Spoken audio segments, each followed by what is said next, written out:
All right. Hello, Flawless family. I am happy to be joined here today with John Puls. John is a licensed clinical social worker, a psychotherapist, and the co-founder of Full Life Comprehensive Care. So thank you again for joining us here today, John. Yeah, thanks for having me, Trey. Of course, how we start things off here at Flawless is always ask how you're really doing. So how are you really doing right now, John? Oh man. Well, I got three kids. So I have a 6-year-old, a 4-year-old, and a 2-year-old. And we just had a pretty busy, hectic weekend, and we're preparing for the transition from school to camp. And then there's that week in between, give or take, where that's proverbially called Hell Week for parents. where they're not in either. So, trying to prepare for that while also trying to manage the practice. So juggling a lot of plates, but it's okay. Yeah, I mean, so I have a 4-year-old myself, so I can almost relate. I can't imagine what it'd be like having three during Hell Week, but Yeah, I can get a taste of it with my 4-year-old. And you kind of already alluded to a little bit about your practice. So, being the co-founder of Full Life Comprehensive Care, can you just share a little bit about what your company is and what its main mission is? sure, absolutely. So what I always like to start with is because it's a little unique. It's different from a traditional clinical practice. So I always like to try and explain why, right? So kind of like my why. So, to give a brief kind of rundown, I worked in various higher levels of care, inpatient facilities, crisis stabilization units for many years. And what I saw was a lot of emphasis put on stabilization in a higher level of care, whether that's an acute psychiatric unit, like a residential addiction and mental health facility, and very little emphasis placed on the transition and transitioning back into the real world, which is where that individual or client is going to be the majority of the time. It's not that hard to create a safe container for somebody at an inpatient level, but where I always felt like things were kind of dropping off was the aftercare portion. So for a lot of people that stabilize in inpatient facilities, they get their, aftercare plan. They have to go to IOP, psychiatry therapy, whatever. And, if they're otherwise, motivated and have the life skills and the experience necessary, that can work. But what I saw was a ton of people who were just in and out of inpatient facilities that didn't have appropriate wraparound support services, didn't have somebody out there in the community making sure the aftercare plan was followed through, didn't have people supporting families. So we created Full Life. And the idea was to be a specialty practice for people that had more severe and persistent mental health and addiction issues, things that needed more hands on management and support. So we have a clinical practice and we also have a case management team. And the case managers are essentially like coaches, right? So they're working with people in the community, making sure that their aftercare plans are being followed up with. They go to them wherever they are living so they could be living in a recovery residence, they could be living at home, they could be living in their own apartment. And so the idea is to remove that traditional barrier where you're supposed to go to the mental health professional.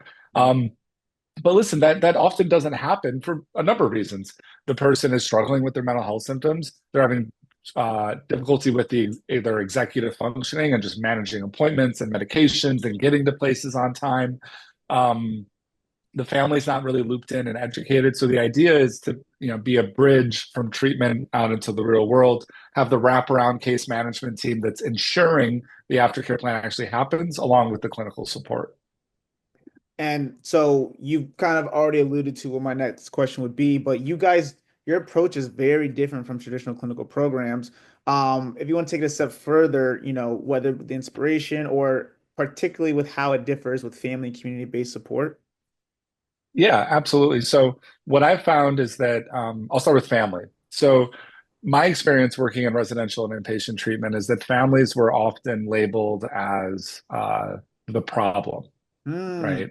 Um, and where they would be, the technical term would be like pathologized. So they would be overly pathologized, and really what family is most of the time in most circumstances, their parents, right? It could be spouses, siblings, things like that. But most of the time, we're working with young adults, it's parents. And they would be labeled things like, codependent, Mm. enmeshed, right? Other things like that they were enabling, right? It's another word. So a lot of like pejorative words on the family members, where really what they were doing is they were just doing their best, right? They were trying to help their kid. And some of these recommendations that you're telling them go against natural parenting, so they push back on it. And instead of including family members in the treatment process, giving them support, education, resources, using them to collaborate and coming up with the aftercare plan, because more often than not, the client leaving treatment is still going to need their family's support. So, what does appropriate support look like? And so, I saw a big ball being dropped there where they would be labeled enabling, whatever it may be. They would maybe go to a family workshop and then there would be no support given. So, our goal is to include family in the process to the point where the family has their own therapist and coach that they can kind of go through so that they can get support. They can get guidance on what is appropriate and what not to do, what's supportive and what's not supportive. And so they get like, really appropriate care in that way. Um, and as far as, that's the family component. And as far as the aftercare goes, um, really what we want to do is, you get this aftercare plan when you leave treatment. Could be, might be called the relapse prevention plan, aftercare plan, discharge plan. And it's good in theory, right? But as opposed to it just being like a theoretical framework, our idea is to like kind of help the individual carry out their aftercare plan, whether that is sobriety, medication, vocational support, financial independence, developing a support system. The case managers and the therapists actually help that happen so that the person's not just kind of left to their own devices.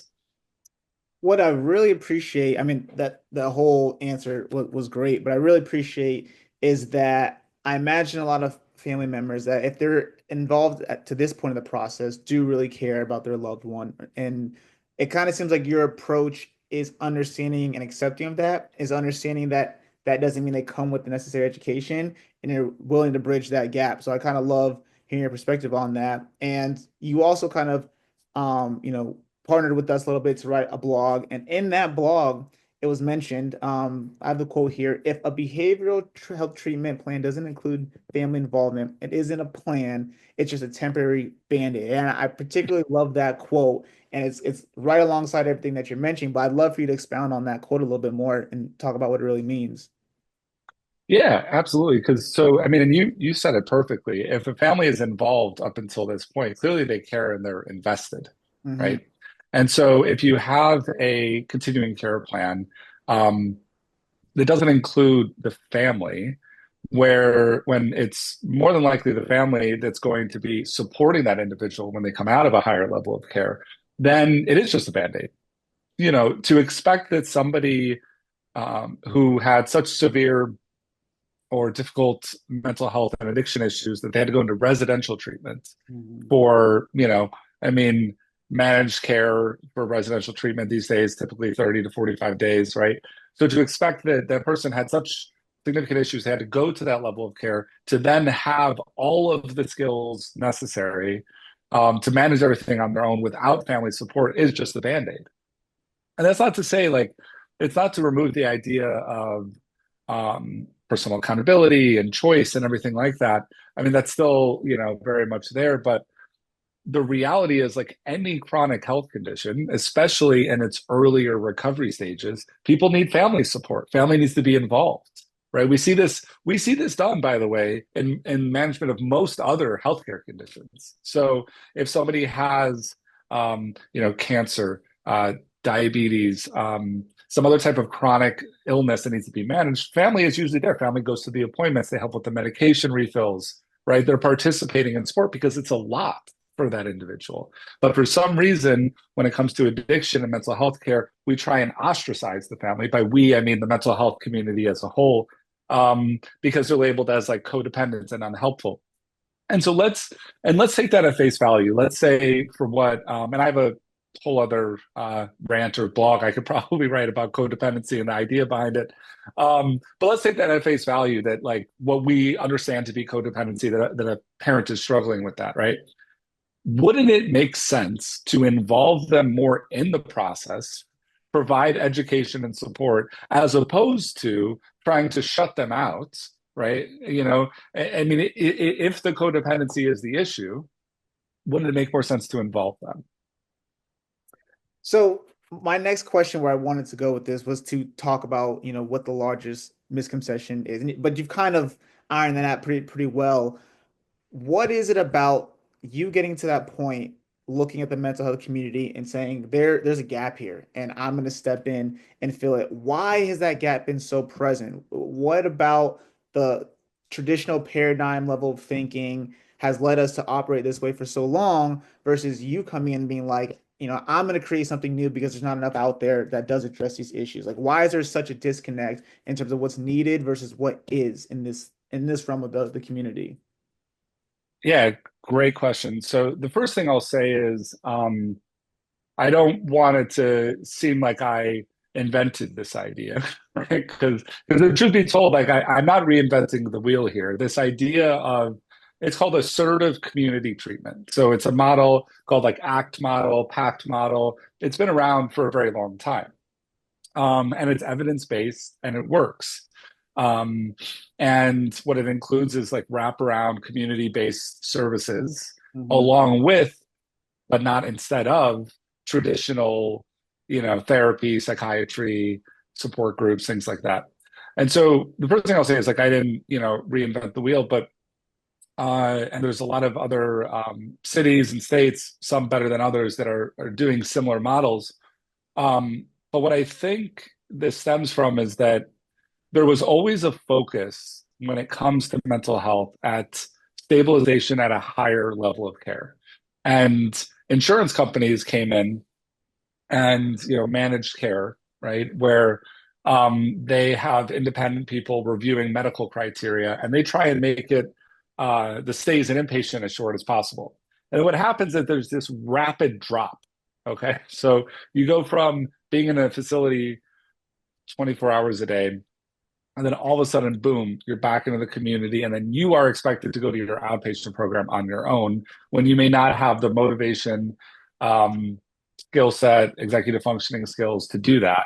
And so, yeah, I mean, I think it's just a misunderstanding of what it takes for total mental health recovery and wellness. And this idea that the other thing I'll add is that um, there is this persistent issue with willingness and motivation, right? So when we see somebody that, maybe they're not totally committed to sobriety, maybe they're like, they don't really want to take their medication, um, or, they're not really motivated to work, we take that as the person is bad, wrong, lazy, whatever it may be, when in actuality, that's very normal, right? I mean, how often, I'll use the diabetes example. Somebody goes to an endocrinologist and they say, hey, if you diet, exercise, maintain your sugars, do these types of things, your symptoms will get better.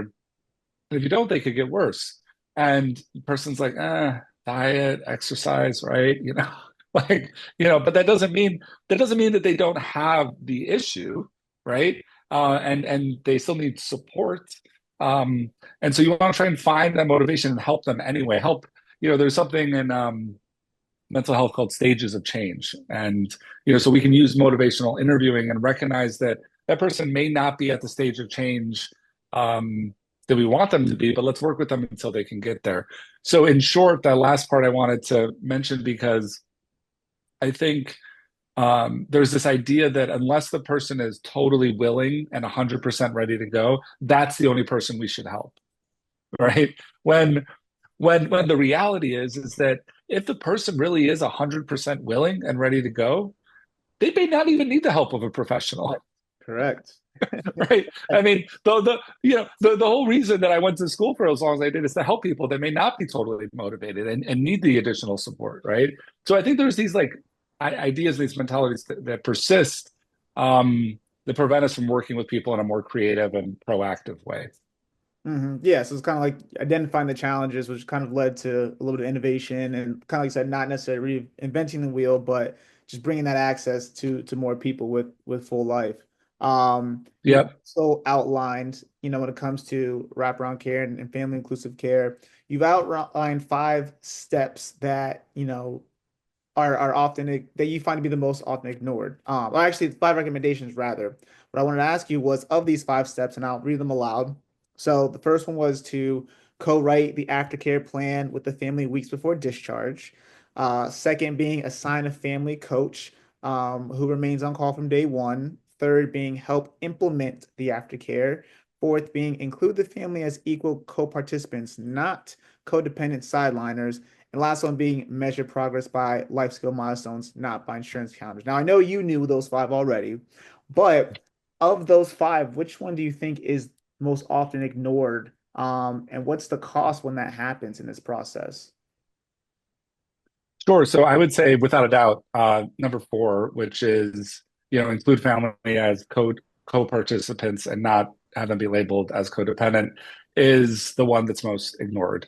And again, to kind of reiterate something that we spoke about before, is that families need support, education, guidance, just like the identified client or patient going into care does, right? So it's like this weird mentality where we give all this support, education, resources, therapy, and then the family just kind of sits back and we say, hold on, we don't need your involvement. It's a little too codependent. That's not helpful, right? Right. I mean, the goal is for that person. I mean, they're going to maintain a relationship with their family and hopefully repair any type of issues that have happened with the family. And so, yeah, they should be included as a co-participant. And the consequences of not doing that are often, if it's a substance use disorder, it's relapse, family strain, continued family issues, um, any type of mental health that may start to unravel or decompensate. So there are very real consequences. And that's not to say that, of course, I mean, you could provide, the best wraparound support services and family education in the world, and the individual can still struggle. The difference is when the family has had the education and support and guidance and been along with the process, they respond so Mhm. much better if that situation happens. So it's not as if this is a cure, but it recognizes that, like, yeah, of course, like, recovery is never linear. This idea that it's just going to be an upward trend the whole time, it's very rarely the case.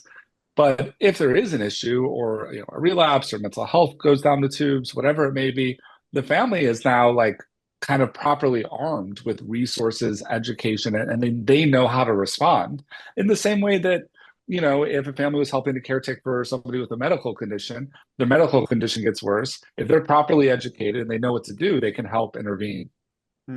I love that you compared it to the medical field because I also think that's an area where you see a lot of times like, all right, the experts are here, like let us take over. And that might not always be beneficial. I think you've kind of mastered a phrase I've heard, slowing down to speed up, right? Taking the time, the energy, the resources to invest in the family alongside the patient makes your job probably a lot easier in the long run, as well as makes the patient a lot better in the long run, I imagine.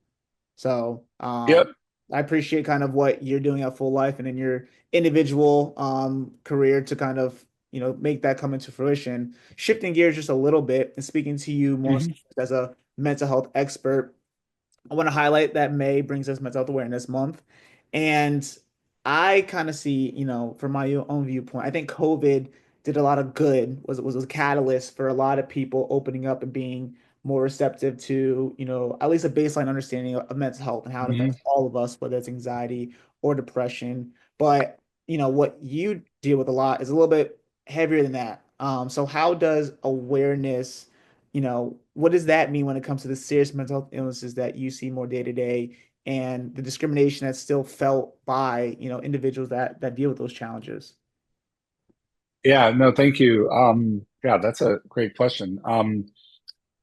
I think as I mentioned before, more of our specialty is the more, like, severe and persistent mental health issues. So the term is, like, serious mental illness or severe mental illness, and that can mean a lot of different things. But typically, what it means is psychotic spectrum disorders, so schizophrenia, schizoaffective disorder, bipolar 1, bipolar 2, um, certain cases, maybe personality disorders, certainly substance use disorders.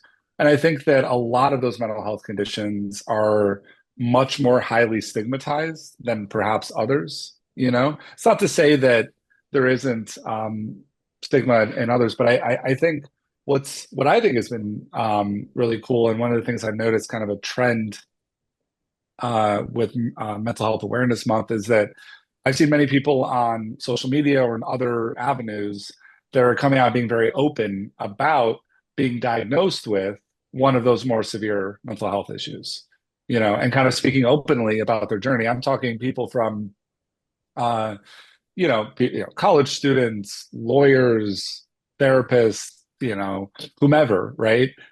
Just coming out and saying like, hey, yeah, this is what I've been struggling with. This is how I manage it.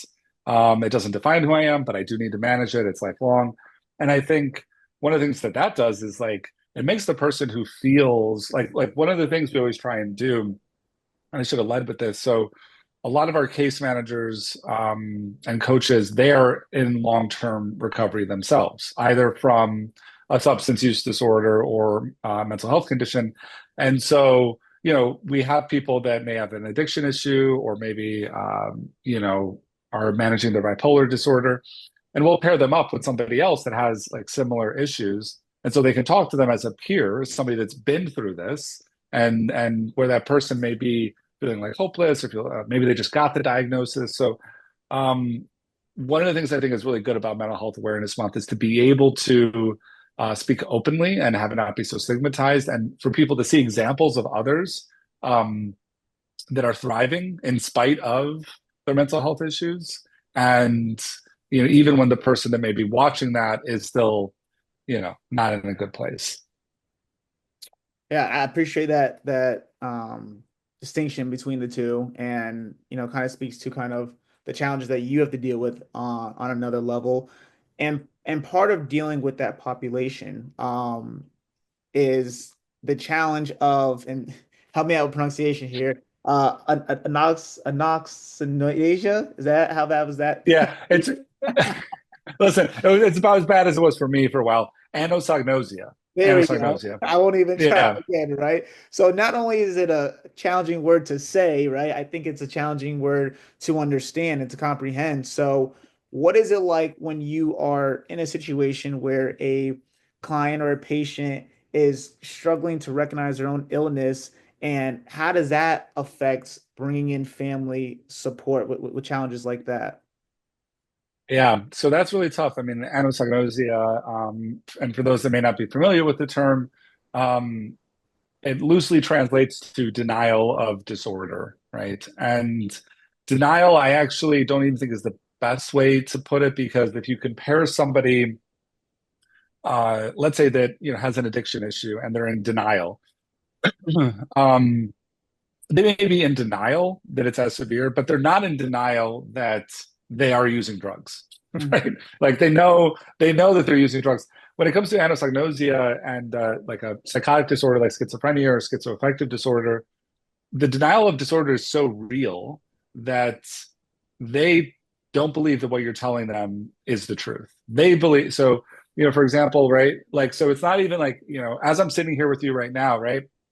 you know, it would be like if I tried to tell you, hey Trey, like there's not a glass door like behind me, right? And there's not a brown pillow to my left. It's Wow. actually a green pillow, right? And you would look at me and be like, who is this guy that I'm talking to, right? So it's a totally different reality and belief system. So and it's very severe. So denial like doesn't even really quite cover it. It's a different reality than what the family may be experiencing. And so knowing that, it presents a lot of challenges. Certainly, if the person doesn't believe they have the illness, then they're less likely to be agreeable to receive treatment for it. There's a method called the LEAP method, LEAP. It stands for listen, empathize, agree, and partner. And so when you're speaking to somebody that has anosognosia or is experiencing some type of delusions and psychosis, the tendency for a lot of families is to want to say, hey, this isn't happening, right? Like you don't work for the president, the FBI is not after you, right? You haven't solved world hunger, right? Like no one's trying to hurt you, you know, various like kind of common delusions. A big one when I worked in a crisis unit is that people thought they were Jesus, right? And so it was very common. And so, it's the temptation is to say, listen, that's not true. Like, you have a mental health issue, you need to take medication. But again, to them, it's as true as, what you're seeing on the screen right now is real, Wow. right? And so you can still listen, you can empathize, right? Those you can do without challenging them and telling them what they're feeling and believing isn't real. You can agree. And when I say agree, it's not that you agree necessarily that what's happening to them is true, but you agree that it's really hard for them. Wow, right? So somebody feels like they're being so a big delusion is like a persecutory delusion. So like, if they believe they're being persecuted by the FBI, you can agree that like, oh wow, Trey, it's really hard. Like, tell me how that feels on a day-to-day basis, right? As opposed to being like, look, the FBI is not after you. Why would they be after you, right? Mhm. Or you're not also agreeing that it's true, but you're agreeing that it's really difficult for them. And then, last thing is partner. So you want to listen, empathize, agree, partner, and kind of partner with them to try and understand that like you're there to try and like keep them safe and to help them. Um, and now, of course, right, like that's a good, method to try and motivate somebody to start to participate in their treatment, build rapport, build relationships. It takes time. And now listen, there's a whole subcategory which we don't necessarily need to take like a huge deep dive into, but is, if somebody is so acutely psychotic that they're a danger to themselves or others, right?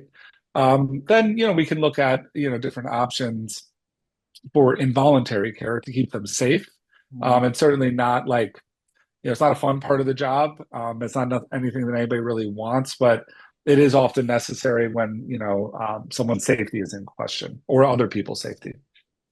John, I mean that's such a challenge, right? I think a lot of what you said, I think, two neurotypical people in a relationship struggle with listening and empathizing. And right, so if I struggle doing that with someone that, operates in my reality, right? How, if I have a loved one that I feel like is really struggling, how do I not feel like I'm enabling? How do I feel like I am doing what's best for them by not just giving them this uncut reality check that I might be, so pushed to feel like I need to do to save them? Yeah.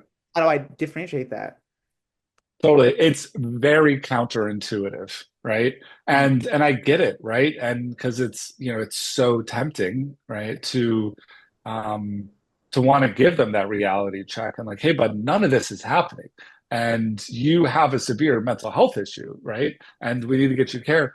But the best way I would put it is this is if that worked, right, I would be all for it. Mm, Right. And like I'd be all for it, right? It may not be the most compassionate way to approach the situation, but you know what? If it worked and the person got into care, I'm game, right? But it just doesn't work. Um, and I think that uncut reality check, again, depending on the situation, may come in the way of involuntary treatment, right? mm, If it comes down to it, mm, to keep that person safe. And so it doesn't because again, it's like, I have my AirPods case here, right? I mean, I could try and convince you all day long that this is a blue case, but you're gonna, say this is white. And so I could try and get you an uncut reality check that, or you try and give me an uncut reality check, like John, that's not true. It's clearly white.